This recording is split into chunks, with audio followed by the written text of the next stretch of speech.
Upon these smoky hills, China lays down its foundations. Hello everyone, I call myself Zondagskind and I like to play Civilization 6, and this is the 11th challenge of the marathon with Qinzhiwang Unifier. Let's look at his abilities. 36 stratagems.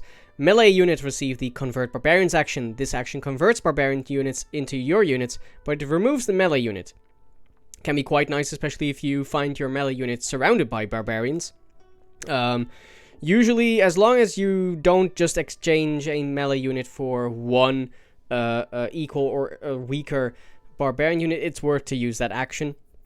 And in case you didn't know, you can make it into 2 actions with Hagia Sophia, although of course that is a little late to be hunting barbarians. Not the greatest ability in my opinion, but the Nestek cycle, Eureka's and Inspirations provide 50% of civics and technologies instead of 40%. That is just amazing. Just free extra science and culture. And when completing a wonder, receive a random Eureka and Inspiration from the era of the wonder if available.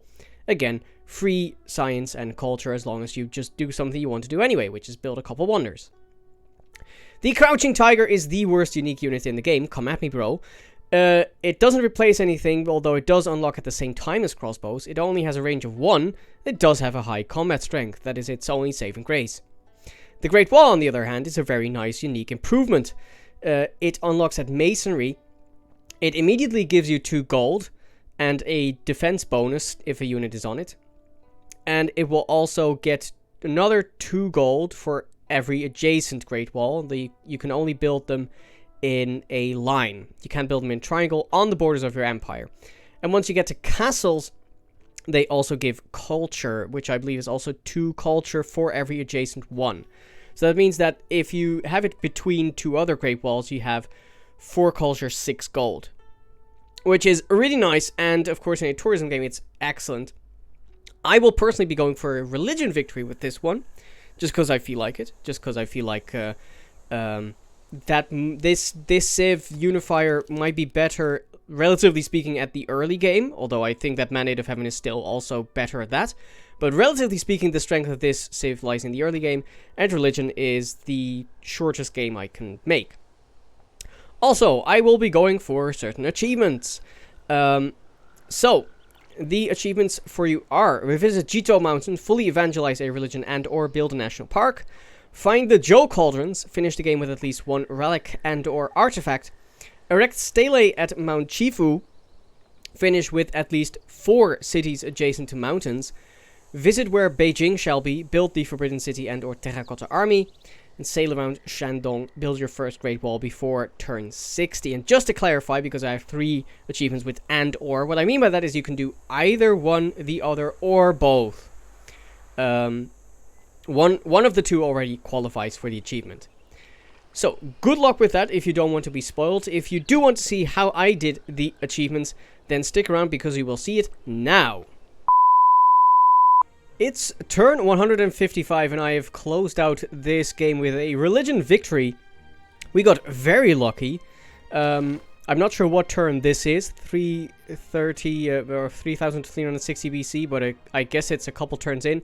From a tribal village we got a relic, the Chains of the Apostle. That allowed me to get religious settlements as the Pantheon. And relatively early I had, I think, at least these 2 holy sites and 1 shrine up, which meant that I could get a religion relatively easily. I went for work ethic and pilgrimage as the first 2 beliefs, with Taoism. Didn't really had an idea for a funky religion name. And what I usually do in a religion game is go classical era Exodus of the Evangelists to secure the religion, and then take Monumentality in the medieval era to do the expansion. And this time, because I was so good underway with the profit points, I could do it the other way around. Monumentality in the classical era, which helped expand a lot more than I usually do in a religion game. And then Exodus of the Evangelists in the second era, in which I got, or in the medieval era, in which I got the Mahabodhi Temple, which meant that I had 1 apostle who could just immediately convert the Netherlands for me, who didn't have their own religion. And also, only by a couple turns, but I could start getting my apostles out before the end of the medieval era, going into the Renaissance era with, of course, Exodus of the Evangelists again. The other people with a religion were England with Protestantism, Norway with Eastern Orthodoxy, Inca with Sikhism, and Sumeria did get a prophet but never used it. With Mahabodhi Temple, also got mosques and holy order, which was really nice. And I actually got 2 great engineers, which was great because they helped me get Mausoleum at Halicarnassus. I believe I now have a 100% streak so far in the challenges on getting Mausoleum at Halicarnassus. They helped me get Colosseum, and they helped me get Temple of Artemis. This is not the greatest Artemis ever, but never mind. And also, I got Kotoku Inn, Colosseum, Hagia Sophia, and Terracotta Army, and Forbidden City, which is important because let's look at the achievements. Let's look at the achievements I wanted to do. Revisit Jito Mountain, fully evangelize a religion, and or build a national park. Well, I have the fully evangelized religion. You can do that. You can get a national park, or you can do both. I just have the one. Find the Joe Cauldrons, finish the game with at least 1 relic and or artifact. Again, I was very lucky that I got a relic, and I didn't need to get an artifact. You can also use, of course, the Martyr promotion to get a relic that way. Then, erect stele at Mount Chifu, finish with, I'm going to say, at least 4 cities adjacent to mountains. As I was testing it, I had actually planned to do only 2, but with this start, as you can see, I'm very close to an entire mountain chain. I'm going to say it has to be at least 4. And I have 1, 2, 3, 4, 5, 6, 7. I think that's it. Yes, 7 cities adjacent to mountains, so 4 should be very doable indeed. Visit where Beijing shall be, build the Forbidden City and or Terracotta Army. I actually have both. This one is in Yiyang, and Nanjing was specifically settled to get me Forbidden City. But you can also do either one of them. And sail around Shandong, build your first Great Wall before turn 60. If I remember correctly, I built these Great Walls the first, and that was at turn 55. There we go. Just after the advent of the classical era.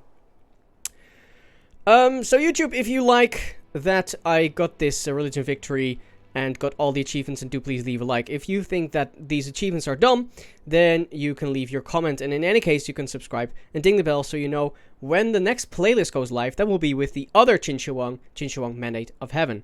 We will see you then. Bye bye.